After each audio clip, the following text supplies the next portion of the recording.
You always hear about breastfeeding, you hear about formula, but what about when you want to do both? That's called combo feeding, and a large portion of babies are fed this way, even though it doesn't get talked about enough. Many parents are left wondering, am I doing it right? Is this okay? Is there a right or wrong way to do this? Hi, I'm Dr. Mona, pediatrician, formula and pumping friendly lactation consultant, and mom, and today we're breaking down what combo feeding really means, why families choose it, how to make it work, and how to let go of the pressure to pick a side. While you're balancing bottles and breast milk, balance your YouTube feed too, so please hit that subscribe button so you never miss a video. Let's get into it.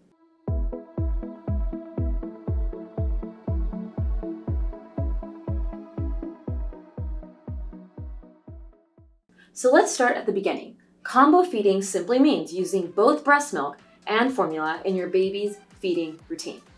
And combo feeding can take many different forms. Nursing during the day and offering bottles at night for more rest. And I'll share tips later on how to protect your milk supply if you go that route. Alternating full nursing sessions with full bottle sessions. Nursing first, then topping off with formula if baby still feels hungry. Offering bottles during the workday and nursing when you're at home for the connection. Or any rhythm that keeps your baby fed and you sane. And let's be honest, parenting doesn't happen in this bubble. Some families choose combo feeding for flexibility. Maybe milk supply is slow to come in, a parent is heading back to work, or they simply want a partner or caregiver to share feeds. It can also make travel and nighttime routines easier. And for many parents, it actually helps them continue breastfeeding longer without the pressure of doing it exclusively. Other times, combo feeding is recommended by a doctor. If a baby isn't gaining weight well, was born prematurely, has higher caloric needs, or is dealing with jaundice, supplementation with formula helps ensure that they're getting enough to grow. There are also personal reasons like dealing with pain or latch challenges, needing to take a medication that may not be safe while breastfeeding, or simply wanting more rest and predictability. Needing or choosing to combo feed doesn't mean you did anything wrong. It means you're responding to your baby's needs and your own needs. That's not failure. That's amazing flexibility to start your parenting journey. Now let's clear up a few myths. One is that once you start formula, your baby will refuse the breast. Flow preferences can happen if the bottle is much faster, but with a slow flow nipple and responsive feeding like paced feeding, many babies can switch back and forth. Another myth is that combo feeding ruins your milk supply. In reality, supply adjusts to demand. How often you breastfeed or pump shapes how much milk your body makes. Later in this video, I'll share some practical tips for protecting supply if that's your goal. Some people also think that combo feeding means that you have to mix breast milk and formula in the same bottle. You can, but you don't have to. And most families actually keep them separate to make it easier to track how much baby is getting. And another myth, that combo feeding is just a transition before weaning. It doesn't have to be. Some families do it for weeks, others for months, others into the toddler years. It's a valid feeding plan on its own, not just a stepping stone. And remember, there's no magic ratio of breast milk to formula. Some families do 1 bottle a day, others do half and half, others mostly formula while some breastfeeding. The right mix is the one where your baby is fed and thriving and where you're not burning out. Flexibility is not failure. It can actually be what protects your mental health. You don't win a trophy for most exclusive nursing or breastfeeding sessions. The only award here is a full baby belly and a parent who isn't losing their mind. And if you like busting myths with me, make sure to subscribe so you'll get a steady drip of parenting facts every week. Before we get into the practical steps, let's pause on what combo feeding really brings to the table. The benefits. Your baby is fed and nourished. Partners or caregivers can help with feeds, which means more bonding and more rest for you. You can keep some of the immune and nutritional benefits of breast milk while enjoying the flexibility and predictability that formula allows. For many families, it takes the edge off the mental load of feeding, and it can create breathing room. The challenge is, it can take more planning, tracking bottles, storing milk, and keeping supplies organized. Some babies show a flow preference if the bottle is much faster, and supply may dip if you go long stretches without nursing or pumping. And then there's the noise, family opinions, internet debates, and outdated advice that can make you question yourself.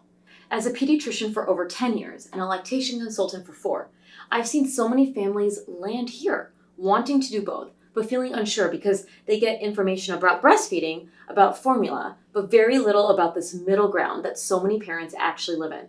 That's why I always remind families, the goal is a fed baby and protecting your mental health. It's feeding your baby and protecting your sanity. And you don't need some random person's opinion. to know that you're doing the right thing for your baby.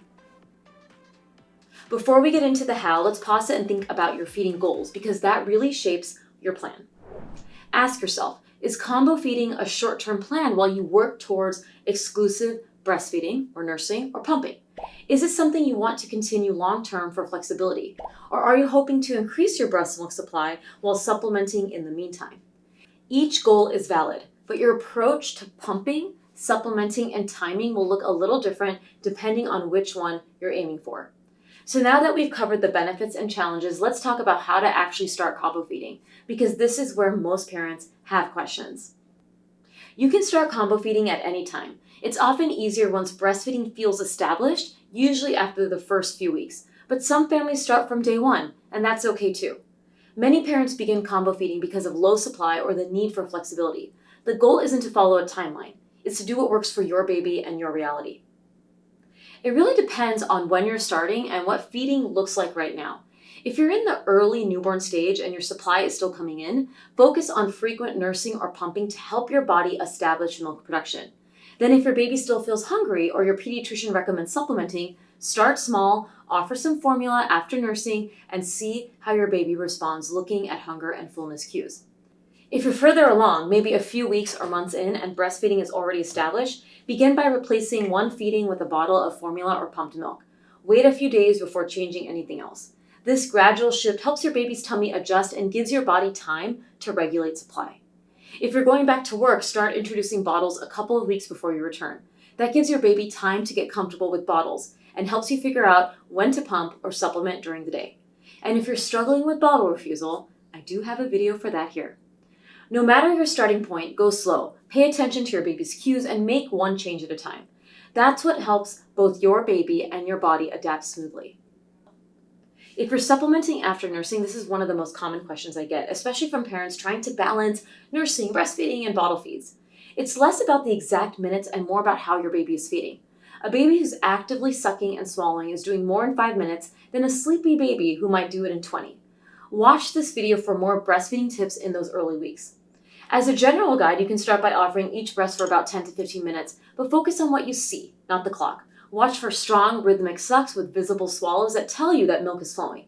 When your baby starts slowing down, unlatches, or loses interest, that's your cue that they've likely taken what they need from the breast. After nursing, if your baby still shows hunger cues, rooting, fussiness, or not settling, then you can offer a bottle of formula to top off. But they may not always need a supplementation based on how nursing went. So again, following cues is key. If you are breastfeeding, I highly suggest working with a lactation consultant to help you come up with a sustainable plan of combo feeding that makes sense for the needs of you and your baby. Most of the time, it helps to start with nursing first. Nursing before a bottle keeps your supply stimulated and ensures your baby still gets the unique immune and nutritional benefits of breast milk. Then if your baby still feels hungry, rooting, fussy, or not settling, you can top off with formula. But there are times when starting with the bottle first can make sense. If your baby is extremely hungry or upset and won't latch well, offering a little formula first can take the edge off and help them calm down enough to nurse. If you're supplementing for a specific reason, like low weight gain or low blood sugar, your clinician may advise giving formula first to be sure your baby gets enough volume. And if you're trying to rebuild supply or relactate, you might nurse after the bottle to use that relaxed, full belly time as low pressure nipple stimulation for milk production. So there's no one right order. The key is thinking about your goal for that feeding, whether it's nourishment, supply, stimulation, or both, and adjusting accordingly. It really depends on how you are structuring your combo feeding routine. If you're topping off after nursing, start small, about 1 to 2 ounces. Watch your baby's hunger and fullness cues instead of focusing on the numbers. I can't stress that enough. Slow-paced feeding can help you see when they've had enough and prevent overfeeding or spit up. And if you're not sure what those cues look like, those hunger and fullness cues, grab my resource on reading your baby feeding cues. It'll help you recognize when your baby's truly hungry versus when they're done. And if you're not sure how to do paced feeding, I have a video for that. Paced feeding allows a slower feeding experience to mimic what would happen at the breast. If you're alternating separate sessions, for example, some feeds are full nursing sessions and others are bottles, then offer a typical bottle amount for your baby's age and weight. For most babies, that's around 2 to 4 ounces per feed in the first few months, but it varies. Follow your baby's cues and they'll tell you when they're done. Some days you're going to notice that your baby wants more after nursing. Other times they're going to refuse the bottle completely, and that's normal. Their appetite and your supply both fluctuate from day to day. There's no perfect formula to breast milk ratio. The right mix is the one where your baby is fed, gaining weight, and you're not feeling drained in the process. You can, but make sure you prepare it safely. Mix the formula first according to directions, then add the breast milk. Don't make big batches ahead of time. Combine them right before feeding so both stay fresh and safe. That said, most families find it easier to keep breast milk and formula separate. It avoids playing chemistry lab in the middle of the night and helps you track how much of each your baby is getting if that's important to you. There's really no right or wrong time. It depends on your goals and your family's schedule. Some families like to use formula for the bedtime feed and other night so that the mom can focus on rest. Others may bottle feed during the day and nurse at night, like I mentioned, for that connection and for your supply. It all comes down to what fits your rhythm. The only thing to keep in mind is supply. If you're hoping to maintain or build milk production, try not to cut out all nighttime or early morning breast stimulation too soon. Those feeds or pumping sessions send some of the strongest signals to your body to keep making milk. So think of it less like a rule and more like a rhythm, one that supports your baby's needs and your family's reality. One of the biggest questions I get as both a pediatrician and IBCLC is, when do I pump if I'm also giving formula? It really depends on your feeding goals, and this can sort of become like triple feeding, which can be very frustrating. If your goal is to maintain your milk supply, try to pump or breastfeed about as often as your baby eats, so roughly 6 to 8 times in 24 hours in the early months. When you give a bottle of formula, pump around the same time so your body still gets the signal to make milk. If your goal is to increase your supply, add an extra pumping session each day, ideally in the morning when milk-making hormones are highest. Even a short 10-minute pump can help over time. If your goal is to gradually reduce supply or move towards formula, then it's okay to skip pumping during some of those bottle feeds. Just do it gradually so you don't end up engorged or uncomfortable. Now let's talk about night feeds, because that's where most parents wonder what's right. How often you pump at night really depends on you, your milk production, and your baby's age and your feeding goals. Some parents can skip a session or two without an issue, while others notice a quick dip in supply if they go too long. You don't always have to wake up and pump every time your baby feeds, but it's important to listen to your body. If your breasts feel full or uncomfortable, do a quick pump or hand express to relieve pressure and prevent clogged ducts. When I was combo feeding for a month as I was establishing milk supply, I gradually spaced out my night pumping sessions as my daughter started sleeping longer. I was lucky to have night help, so at first I'd pump when Vera would wake up and feed. Then I slowly lengthened the stretches between pumps to protect my sleep and also my supply. Gradual spacing is key. It lets your body adjust without sending a sudden stop making milk signal. And remember, milk production works kind of like an ice machine. It only keeps making more when you're emptying it regularly. If the tray stays full, the machine stops refilling. Your breasts work the same way. The more consistently you remove milk, the more your body keeps making it, like ice. If you want a deeper dive on how to structure pumping sessions while combo feeding, check out my full pumping video. I walk you through what to do and what not to do so you can protect your supply without feeling like you're chained to a pump. This is one of the biggest worries I hear, and it's a valid one.